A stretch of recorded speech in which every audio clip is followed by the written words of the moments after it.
ఒక విషయాన్ని ముందుకు తీసుకొని వస్తున్నా. అపొస్తల కార్యములు 9వ అధ్యాయం 15వ వచనం. అందుకు ప్రభువు, నీవు వెళ్ళుము, అన్యజనుల ఎదుటను రాజుల ఎదుటను ఇశ్రాయేలుల ఎదుటను నా నామమును భరించుటకు ఇతడు నేను ఏర్పరచుకొనిన సాధనమైన దేవునికి మహిమ చెల్లును గాక. గట్టిగా చెప్పండి, మంచిగా చెప్పండి. ఇక్కడ మూడో విషయం వస్తున్నా. ఇక దమస్కు మార్గములో దేవుని చేత పట్టబడిన తరువాత ఆ దర్శనమునకు విధేయుడయ్యాడు. ప్రభువా, నేనేం చేయాలని చెప్పి తండ్రి చిత్తాన్ని తెలుసుకున్నాడు. తెలుసుకున్న తర్వాత దేవుడు మాట్లాడుతున్నాడు. అతడు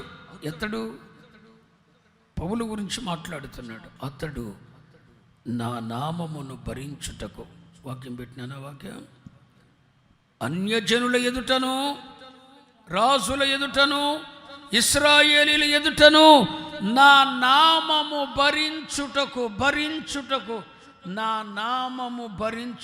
నా నామము భరించుటకు ఇతడు నేను ఏర్పరచుకొనిన.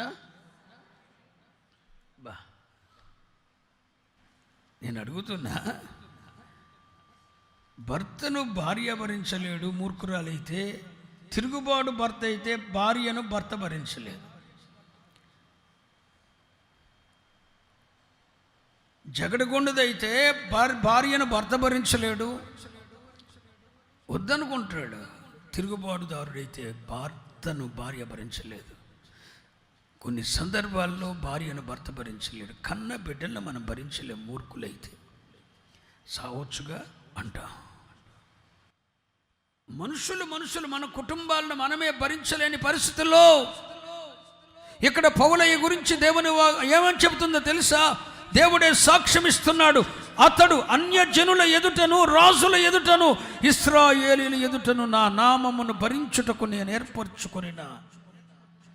దేవుని నామాన్ని భరించుటలో, దేవుని నామమును భరించుటలో అతడు ప్రజలందరికీ మాదిరి. దేన్ని భరించటంలో చెప్పండరా?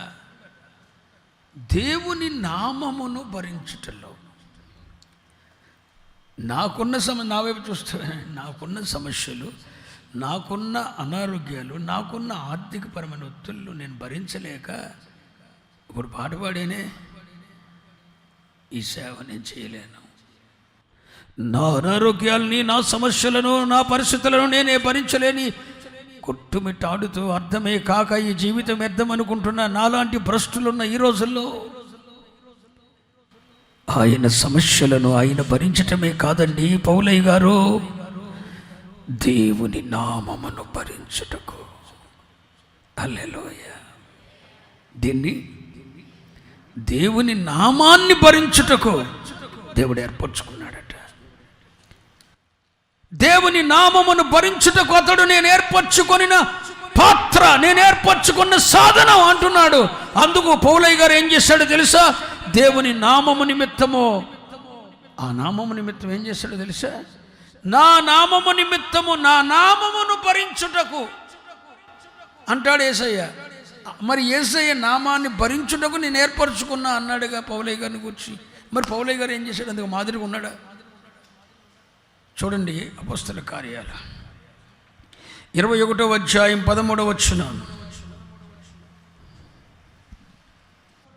పౌలు, ఇందెందుకు మీరు ఏడ్చి నా గుండె బద్దలు చేసేదిరేలా. పౌలయ్య గారి కోసం సంఘం అంతా ఏడుతుందంట. ఆయన ఏదో చనిపోతాడు, పరిస్థితులు తలకిందులు అయిపోయాయని చెప్పి సంఘం అంతా ఏడుస్తుంటే, మీరు ఏడ్చి నా గుండెలు బద్దలు చేసేదరేలా. నేనైతే ప్రభువైన యేసు నామము నిమిత్తము. ఏంటి? నేనైతే ప్రభువైన యేసు నామము నిమిత్తం. మరలా అందరం మాట చెప్పండి. నేనైతే, బిగ్గరగా, నేనైతే ప్రభువైన యేసు నామము నిమిత్తము యెరూషలేములో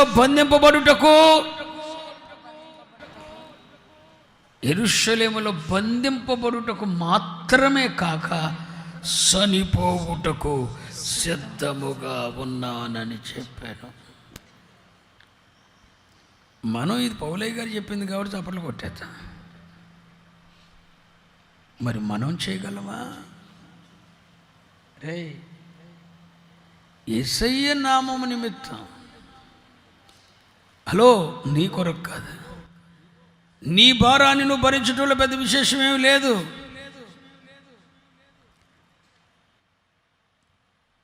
పగలు రాత్రి నువ్వు కష్టపడుతున్నావంటే నీ కుటుంబాన్ని బ్రతికించుకోవటానికి, నీ కొరకు ఏదో ఒక రూపాయి కలుస్తుందో వస్తుందో ఏదో రకంగా నువ్వు భరిస్తున్నావు.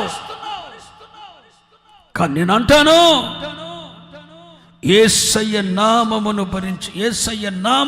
భరించటానికి నువ్వేం చేస్తావు? ప్రభు అయిన యేసుక్రీస్తు వారు అన్నారు, పౌలా, నా నామమును భరించటానికి నేను ఏర్పరచుకున్న సాధనము నువ్వు, నేను ఏర్పరచుకున్న పాత్ర, నా నామాన్ని నువ్వు భరిస్తావయ్యా, నా నామాన్ని భరిస్తావయ్యా అన్నాడు పౌలయ్య గారితో దేవుడు. పౌలయ్య గారు ఏం చేశాడు? ఇప్పుడు ఆ యేసయ్య నామము నిమిత్తం యెరూషలేములో బంధింపబడుటకు మాత్రమే కాక చనిపోవుటకు కూడా సిద్ధమైపోయాడు. హల్లెలూయా. మరి యేసయ్య నామం నిమిత్తం ఆ నామమును భరించి నువ్వేం చేస్తావు? యేసయ్య నామాన్ని భరించడం అంటే ఆ నామము నిమిత్తం ఎన్ని కష్టాలు వచ్చినా, ఎన్ని నిందలు వచ్చినా, ఎన్ని అవమానాలు వచ్చినా నువ్వు భరించాలి. యేసు నామమును భరించుటలో ఇతడు మనకు చెప్పరండి. యేసయ్య నామమును భరించుటలో ఇతడు మనకు మాదిరి. ఆ నామం నిమిత్తం చచ్చిపోతా, ఆ నామం నిమిత్తం బంధింపబడ్డా, ఆ నామం నిమిత్తం బంధించబడతాను, ఆ నామం నిమిత్తము చనిపోతాను అంటున్నాడు. ఒక దైవజనుడుగా నేను అడుగుతున్నా, నీ భారమంతా ఆయన మోస్తాడు, అవునా కాదా? అవునా కాదా? మన పాప భారాన్ని ఆయన భరించాడు. ఏం భరించాడు? మనందరి పాప భారాన్ని ఆయన భరించాడు. మన రోగములను భరించాడు. యెషయా గ్రంథం 53వ అధ్యాయం 4వ వచనం, నిశ్చయముగా అతడు మన రోగములను భరించెను. ఓకే, అదే యెషయా గ్రంథం 53వ అధ్యాయం 11వ వచనం, అతడు తనకు కలిగిన వేదన చూసి తృప్తి పొందును, నీతిమంతుడైన నా సేవకుడు జనుల దోషమును భరించెను. ఏం భరించాడు చెప్పాలి? మన రోగములను భరించాడు, మన దోషములను భరించాడు. మన రోగములను భరించాడు, మన దోషములను భరించాడు. చాలా జాగ్రత్తగా నండి, వివరించి చెప్పలేకపోతున్నా. ఈ మాటలు మీ హృదయంలోకి వెళ్తే చాలు.